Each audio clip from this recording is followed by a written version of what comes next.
did you see where through WikiLeaks we found out that Clinton was paying people $1,500 plus an iPhone to go out and be violent at our rallies? It's a disgrace. But I'll tell you what, they found our people are very tough. They found that out. Donald Trump last night talking about the coordinated mistreatment of Trump supporters all across the country. Now, for the past few nights, we've been showing you parts of the conservative millennial town hall that we did last week in Vegas with Donald Trump Jr., Eric Trump, his wife Lara, and tonight you're going to meet two college students. They say they have faced discrimination on campus. Why? Their conservative beliefs. Watch this. Joining us now, Dominique Blair. She is an African-American Trump supporter, born and raised in Compton in L.A., Los Angeles. And you're facing a backlash in your community. We'll get to that in a second. And also joining us, Haley Nieves. She is a student at UCLA? Yes. That's awesome. And a Trump supporter. And you said anti-Trump protesters crashed an event that you were holding, and they were stomping on the American flag? Yes, and not only that, but after our event, they attempted to burn the American flag outside. Wow. It's amazing.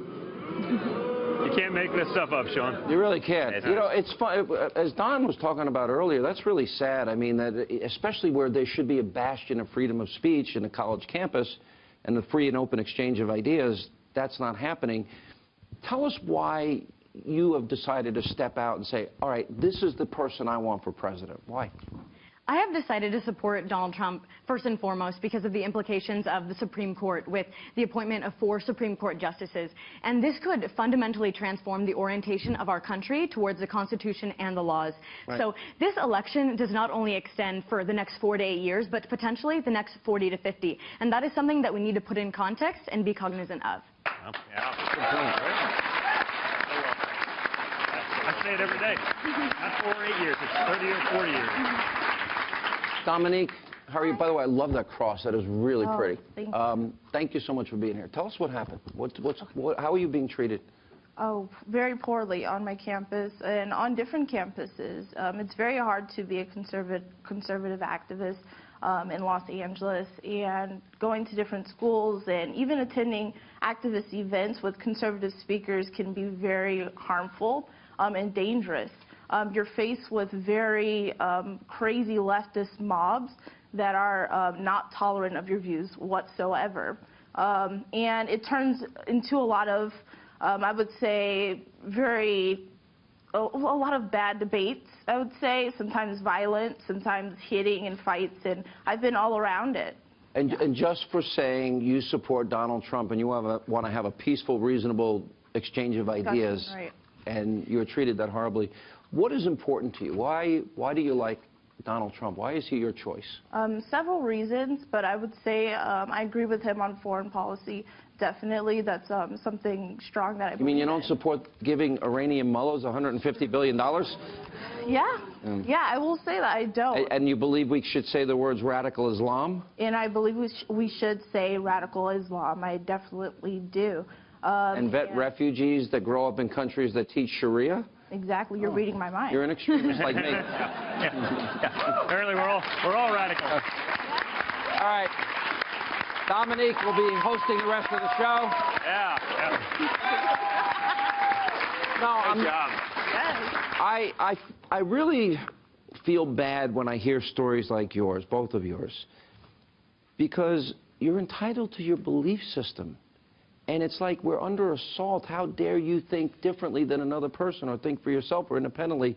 Have you also had a positive experience where you can change other people's minds? Definitely so. Every single week, Bruin Republicans at UCLA and fellow Turning Point USA activists and I go out on Bruin Walk, the central pathway through campus, and engage with students face-to-face, discussing these issues about limited government, fiscal responsibility, and traditional values. And I have converted Bernie supporters to our side, and individuals from all points on the political spectrum who believe in our values. There's something really rewarding about that, right? I'm sorry? It's something rewarding when you can make intelligent arguments and somebody say, you know what, I think you're right. Yes. Isn't that great? Yes. You know, one of the things that has shocked me in the course of, this is my 30th year on the radio. Some of you weren't born yet. It's my 21st year on the Fox News Channel. And thank you. One of the things that has really surprised me is Social Security will be bankrupt in 18 years. Medicare is headed for bankruptcy. Obamacare has spiraled down, no promise that they made. There's no Social Security lockbox. We have more debt accumulated in 8 years than the previous, 200 and whatever, 43 presidents combined. And I'm shocked that so many people, maybe in your generation, or so I believe, they seem to have faith that the government is going to solve their problems. Where did you develop the sense that it's not the government's role to take care of your breakfast, lunch, dinner, health care, daycare, government car, government house, government cheese, government everything? Where did you get the independent mindset that we live with freedom, and with freedom comes responsibility and opportunity? Okay, well, I would say it definitely came from my parents. Yeah. My mom has raised 7 children. I'm the last of 7. And also my older siblings, too. They taught me how to be self-reliant, to get a job and be stable, go to school, and take care of yourself. We also take care of mama still, but definitely take care of yourself and learn how to become an adult. And just my stepdad from Iran, he came here in Iran in the 70s and fled that country, and he wanted a better life for himself. And I saw him growing up, started 3 businesses. Wow. One selling computers, one driving super shuttle for LAX, and another one as a professor at a college. I bet you're proud of him, right? I am. Yeah. Here's an amazing thing. I doubt either one of you thought you'd be at a millennial town hall with hundreds of people sitting next to Don Jr. and Eric, did you? No. Yeah. Great country, right? Never in a million years. We're glad to do it. You're both amazing. This makes me believe there's some hope. There's hope. This is the hope that I get to see. There's hope in just a few days. Everyone here going to be voting, I hope?